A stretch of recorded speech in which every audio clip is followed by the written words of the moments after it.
Hoje, nós estamos começando um novo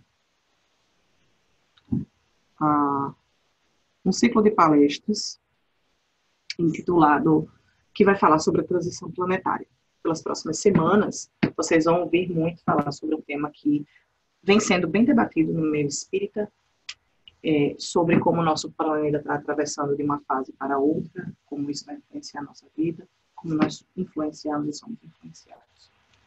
E hoje a gente abre esse ciclo de palestras falando sobre essa passagem do Evangelho de João, frase de Jesus: há muitas moradas na casa de meu Pai. Dentro desse tema, que é um trechinho da passagem real, eu quero tratar com vocês aqui duas vertentes. Há muitas moradas na casa do meu Pai.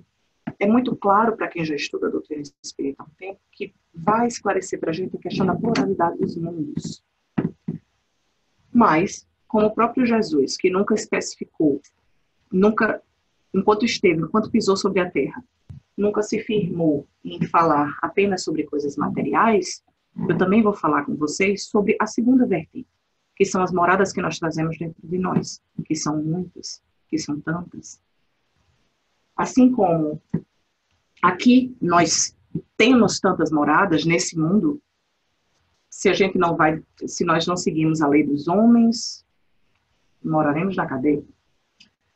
Dependendo do tipo de vida que levamos no passado, dependendo das atitudes que temos agora, temos uma vida fácil, temos uma vida um pouco mais fácil, temos uma vida um pouco mais turbulenta, e cada vida dessa nos impõe um tipo de morada. Quando ele fala morada, eu quero que vocês ampliem a mente de vocês, não a parte física, a parte material. Tudo que você está imerso. Morada é aquilo em que você está dentro. Ok. E os Espíritos nos contam, tanto no capítulo 3 do Evangelho, como no livro dos Espíritos, como em uma dezena de livros acessórios, de livros que foram publicados, muitos por Chico, alguns por Divaldo, nos falam que a criação do universo, ela realmente aconteceu assim, por vontade própria, o sopro de Deus. Por vontade de Deus, não por vontade própria, desculpa. Através de um sopro de Deus. Por sua única vontade, ele criou tudo que a gente conhece. E continua criando, porque a gente sabe que o universo continua em expansão. Okay. Os Espíritos também falam, quando Kardec pergunta sobre a criação de Deus, sobre a criação do universo, de todos os planetas, que, como Deus, quem já estuda a doutrina espírita sabe, as características que a gente impõe a Deus: perfeito, absoluto, inteligência suprema, causa primeira. Então, nada que Deus fez é inútil. Nada que ele criou, nenhum astro, nem um planeta, nem uma nebulosa, absolutamente nada. Tudo existe uma função. Os Espíritos dizem que todos esses locais, eles são habitados. A ideia do vácuo não existe. Então, sempre há matéria. Sempre há espírito ou há fluido nesses lugares, certo? Então, eles dizem a Kardec que é ingenuidade, arrogância do ser humano acreditar que a vida só existe na Terra, da forma que a gente conhece. Quiçá que somos os mais inteligentes do universo. Isso fica muito claro em alguns livros que eu vou trazer aqui hoje para a gente comentar, de coisas que os Espíritos falam, que trouxeram, explicando como é a vida nos outros planetas. Uma vida que a gente ainda não tem o entendimento de conceber, uma vida mais leve, uma vida muitas vezes fluídica, coisas que só com a imaginação a gente consegue entender. O Livro dos Espíritos traz essa classificação, e o Evangelho corrobora. Essa não é a classificação que a gente usa mais apurada, vamos dizer assim. Porque cada classe dessa, existem subdivisões, várias, tantas. Nós temos infinidades, milhares de milhões de mundos. E o Livro dos Espíritos começa classificando mundos primitivos, os mundos que a gente tem aqui. Vamos lá. Aqui seriam reservados para os espíritos ainda muito embrutecidos, no início da criação espiritual, no início do espírito humano, onde ele vai encarnar. São mundos dominados por instintos, por forças externas ao homem, pelo materialismo bruto. Mundos de provas e expiações. Estamos em... Nesses mundos, o mal ainda governa. Eu quero ter bastante cuidado de falar isso, porque eu quero que vocês lembrem o que eu já falei. Existem várias subdivisões. E eu quero que vocês observem a palavra transição, de um mundo para o outro. Então, lembre-se que o nome desse módulo é transição planetária. Nós nos encontramos aqui. Então, existem vários mundos, várias subdivisões, ok? Mas, segundo o livro dos Espíritos, os mundos de provas e expiações, os espíritos ainda são governados pela matéria, os espíritos ainda cativam inveja, arrogância, cobiça, ainda matam uns aos outros. Ainda acontecem coisas, o mal ainda está muito latente. Os mundos de regeneração. Os espíritos descrevem que são mundos de descanso. Os espíritos que vão para lá, eles ainda têm que espiar, mas o bem prevalece. O bem já está bem mais avançado. Eu não diria que prevalece, porque ele realmente só vai prevalecer nos mundos felizes. Mas aqui, os espíritos dizem que quando nós chegarmos lá, nós vamos ter uma pausa das nossas lutas, das nossas batalhas. Tão árduas. Bem confortante, né? Mundos felizes já são dos espíritos bem mais elevados que nós. Vou fazer uma comparaçãozinha bem breve. Quem aqui já leu Brasil, Coração do Mundo, Pátria do Evangelho? Se vocês lerem, é só para falar de uma figura que está lá. Vocês vão conhecer já essa figura, Ismael. Ismael é o governador do Brasil. Ele é a pessoa que é responsável por todas as legiões de espíritos que trabalham em várias áreas do Brasil. Ismael é um espírito elevado, muito elevado. É tanto que ele participou, o próprio Jesus designou Ismael, e ele participou de todo o descobrimento do Brasil, de tudo que iria se desenvolver daí por diante. No livro diz que Ismael vive nos mundos felizes. Jesus é espírito puro. Jesus vive nos mundos puros.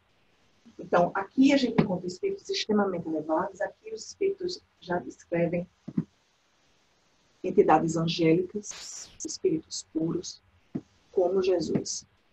A gente não tem tanto detalhe que especifique esses mundos. Acredito que a gente precisa ir devagar para entender as coisas como elas já devem ser entendidas.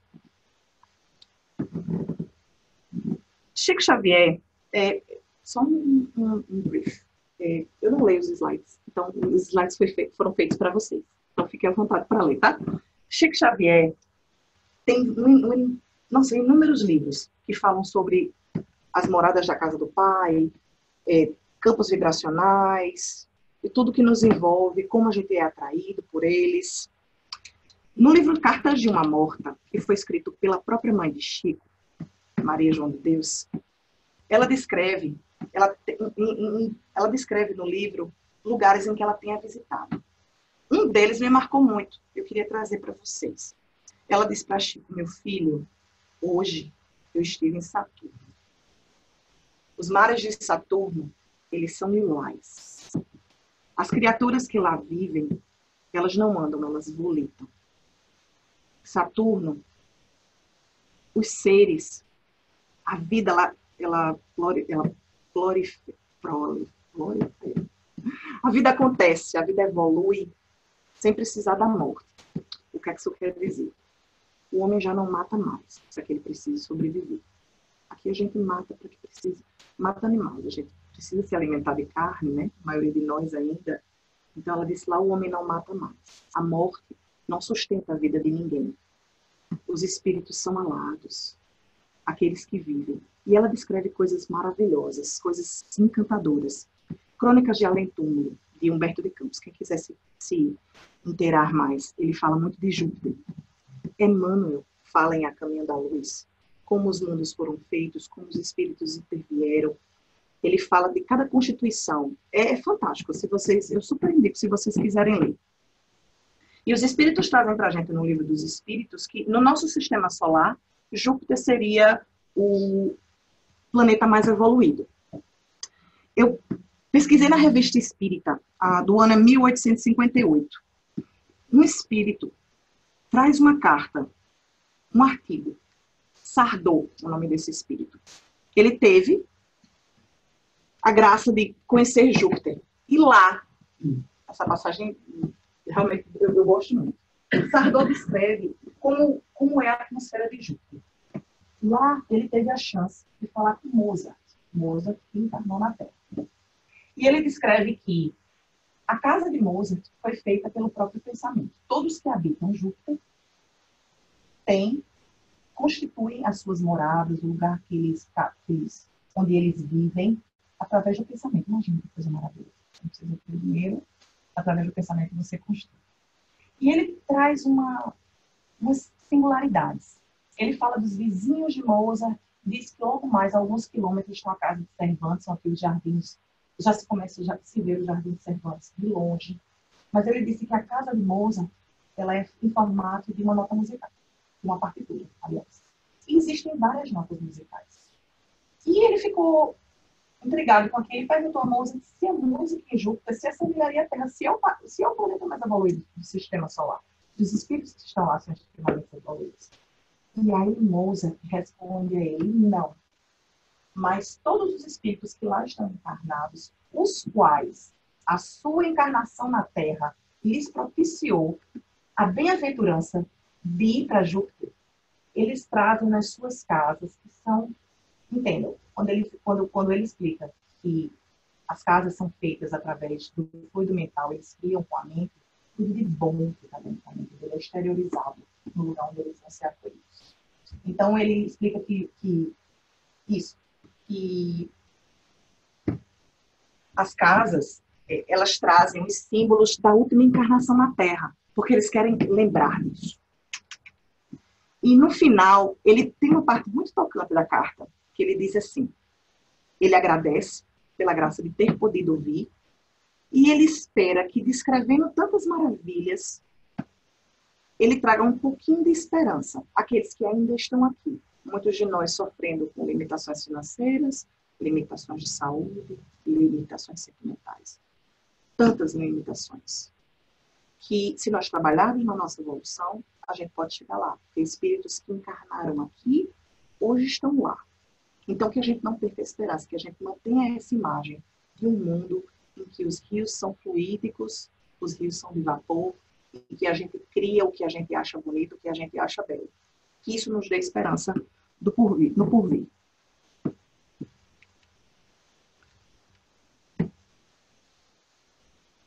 Emmanuel descreve no livro A Caminho da Luz como o nosso orbe foi criado.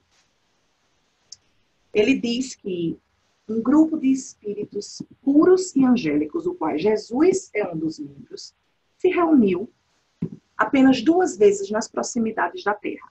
Uma, quando Jesus auxiliou a deslocar o orbe da nebulosa solar, para que a gente crie o que vai ser Terra. 2, quando vieram decidir a vinda de Jesus na Terra, a encarnação de Jesus na Terra, para que ele iluminasse toda a humanidade. Agora, eu queria que vocês parassem e começassem a refletir. Aqui a gente começa na vertente 2. Eu quis só dar explicadinha na vertente 1 sobre a pluralidade dos mundos, porque não tem como a gente não falar disso. Mas aqui a gente começa na casa interior. Eu sei que cada um de nós tem as suas lutas diárias, tem as suas dificuldades. E talvez, lendo tudo isso, eu penso que muitas vezes a gente não tem noção do quanto nós somos amados. Eu sei que às vezes quando a gente está passando por uma grande dificuldade, mais uma vez financeira, ou dificuldades na família, ou dificuldades de qualquer natureza que cada um de nós traz no nosso coração, a última coisa que a gente pensa é o quanto é a gente amado. Mas eu queria esclarecer uma coisa a vocês. Eu queria que vocês pensassem racionalmente comigo. Todo mundo aqui já viu um pôr do sol? É lindo. É lindo. Poucos pintores conseguem retratar. Acho que nem as máquinas fotográficas mais avançadas conseguem realmente ver todas as cores em que o olho humano vê. Porque a gente vê com a alma, a gente não só vê com os olhos. Imagens, filmes, deixam ele bonito, mas não a realidade de um pôr do sol autêntico. Acredito que muitos de vocês já devam ter visto paisagens maravilhosas. Vamos pensar na Amazônia, vamos pensar no Grand Canyon, vamos pensar nas praias do Nordeste, na Tailândia, certo? O nosso mundo é lindo. Então vamos pensar assim. O nosso mundo foi criado e preparado por um grupo de espíritos puros para um povo rebelde, para espíritos rebeldes. Essa é a beleza de um mundo criado para seres que ainda matam uns aos outros. Seres que cobiçam, seres que têm inveja. E Jesus sabia de tudo isso, sabia que tipo de ser habitaria a Terra. Mas ainda assim, criou um paraíso na Terra. Se isso não é amor, eu não sei o que é. Falando para quem tem filho, para quem é pai, e sei que todos aqui são filhos. Quando a gente é pai, a gente geralmente dá o melhor que a gente tem. A gente prepara um quartinho, se a gente tem condição, se a gente não tem, mesmo aquele bercinho do lado da cama, por mais simples que seja, o que a gente está preparando para um filho é o melhor que a gente pode dar naquele momento. E é feito com todo o amor do mundo. E olhe, então, o que ele preparou, Jesus é o nosso pai, Deus é nosso pai. Mas Jesus segue a ordem de Deus. Jesus é o nosso irmão mais velho, mas ele nos tratou com um amor de pai. E preparou essa maravilha que a gente vive. Que às vezes a gente não para pensar o quanto a gente é amado. Mesmo com toda dificuldade, mesmo com tudo que a gente veio passar aqui. Porque essa é a função dos mundos de prova e expiação. Nenhum de nós está preso a esses mundos. A gente está momentaneamente aqui devido à nossa vibração. Né? Tudo realmente é responsabilidade nossa. Até que nós atinjamos tudo que esse mundo pode nos dar. Mas olha como ele é lindo. Para pessoas ainda em estágio de evolução bem latente. E eu queria que vocês pensassem em mais uma situação.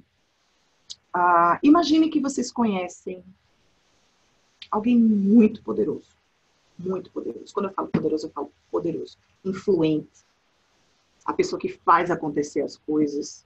A pessoa que realmente tem... No nosso mundo a gente tem que falar de dinheiro, mas uma pessoa que resolver, que realmente tem a condição de resolver a maioria dos problemas da humanidade. E você conhece essa pessoa, você é muito próximo. Ele é um irmão seu, ou ele é um marido, ou ele é pai, é uma pessoa próxima a você que você conhece. Então, se hoje o seu grande problema, vamos dizer, você quer arrumar um emprego, ou você quer melhorar no seu emprego, você quer subir, você quer ter a capacidade, ter a oportunidade de mostrar quão bom você é. E você sabe que você tem essa pessoa, que você pode ir, que o seu irmão é, sei lá, Jeff Bezos, ou alguém muito poderoso. Ia facilitar a vida da gente? Em tudo. Vamos lá que vamos dizer que a nossa seria um problema de doença, em que a gente precisasse o acesso aos melhores médicos. Ser tão próximo a alguém tão poderoso não iria facilitar, eu não digo resolver, mas iria nos ajudar em algum ponto, correto? Correto. O que é que a gente está esperando? O que é que a gente ainda não está enxergando? Nós temos acesso direto a alguém extremamente poderoso. Gente, vocês têm ideia da dificuldade de desprender um globo de uma nebulosa solar? Eu não tenho, não é a minha área. Mas é difícil. Então, será que ele não consegue arrumar um emprego para você? Consegue? Consegue, ele consegue muito mais. Brincadeiras à parte. Nós temos o acesso a alguém extremamente poderoso. Alguém que nos escuta a todo e qualquer momento. A todo e qualquer momento. Quando você está concentrado no seu carro dirigindo. Quando você está tomando banho. Quando você está num momento de aflição danada. Quando você dorme. Quando você se desprende do seu corpo do momento do sono. Ele escuta a todo e qualquer momento. Será que a gente está usando isso devidamente? Será que a gente tem realmente a noção de alguém que foi capaz de criar a Terra como ela é? A gente tem acesso a esse ser e a gente não usa para nossas coisas que, comparado a isso, a criação de um planeta, é tão pequeno.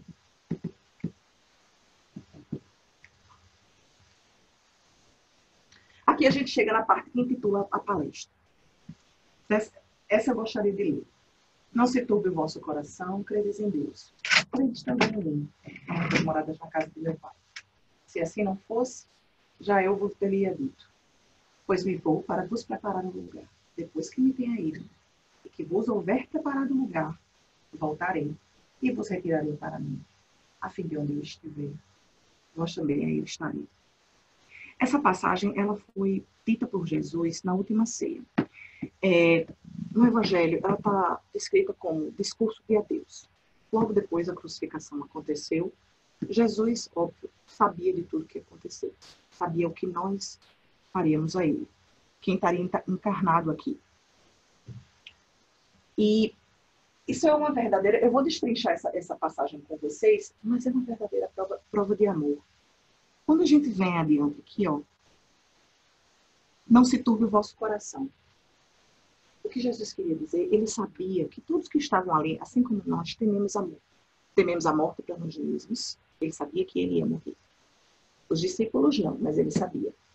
Nós tememos a morte de alguém querido, de um filho, de um pai, de um irmão. Mas ele diz, não se desespere. Aqui, ele continua, vou para vos preparar um lugar. E ele explica. Talvez naquele tempo não fosse tão claro, mas se a gente desvenda dessa forma, existe um pois, um após. Não termina aqui. Essa não é a única vida. Nós somos infinitos, nós somos eternos. Então, não se desesperem. Isso aqui é um sonho. Isso é uma passagem. Isso é apenas uma lição. Apenas um aprendizado.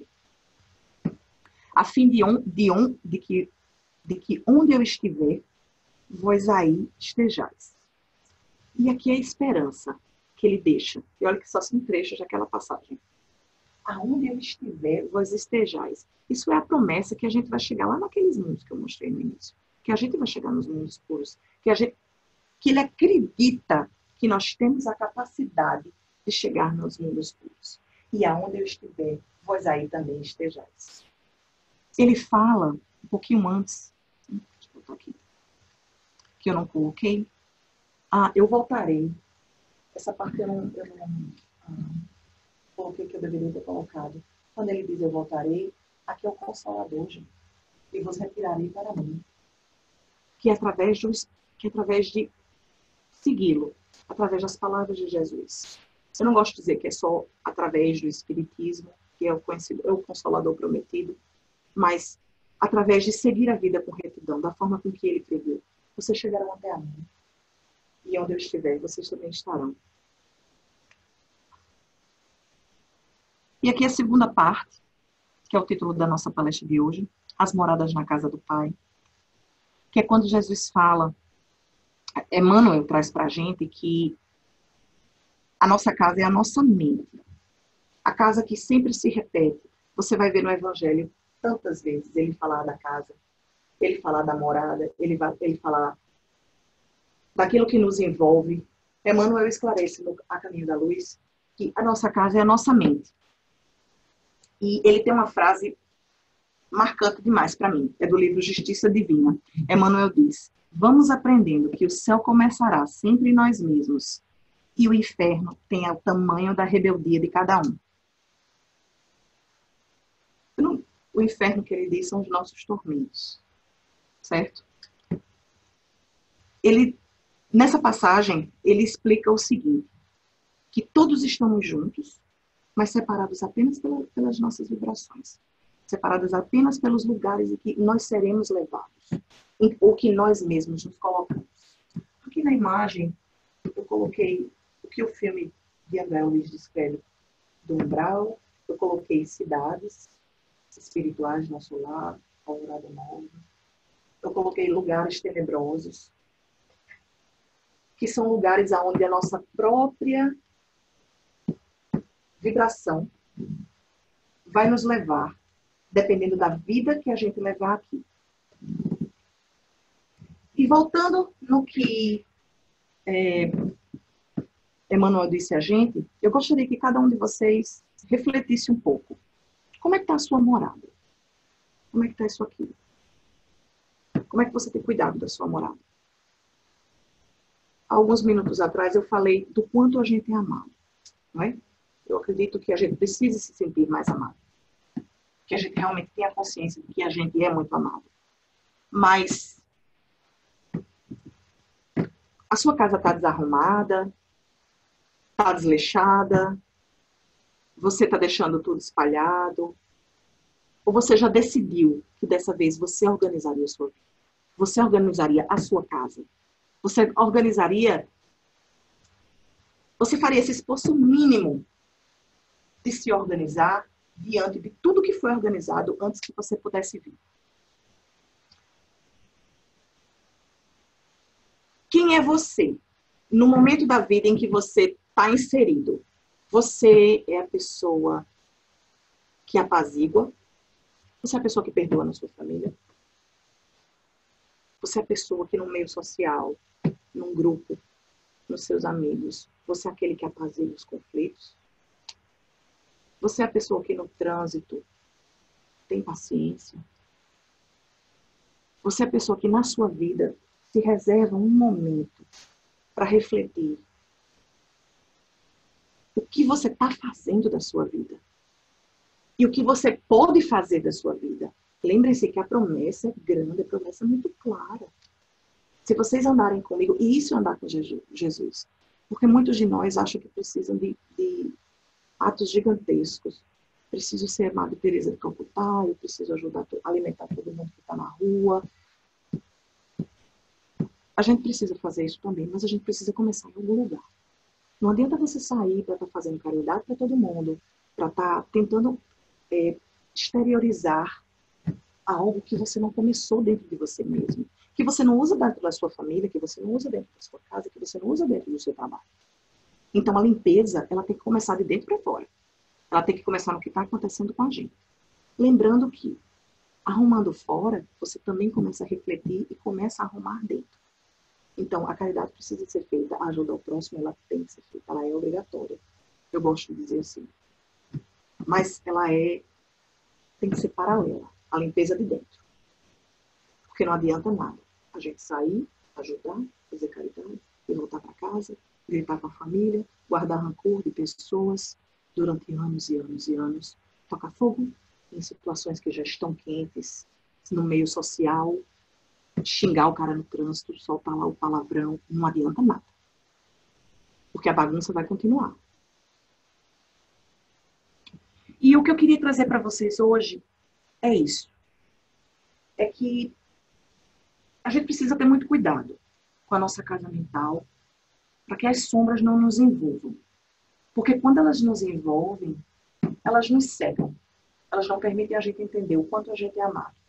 Elas não permitem a gente perceber os atos. O que a gente vem trazendo dentro do nosso coração. Se é mais para bom, se é mais para ruim. E voltando nas moradas de meu pai, a progressão é individual. Então, cada um de nós, se cuidarmos bem da nossa casa, nós vamos chegar lá. Porque a própria Joana traz para a gente.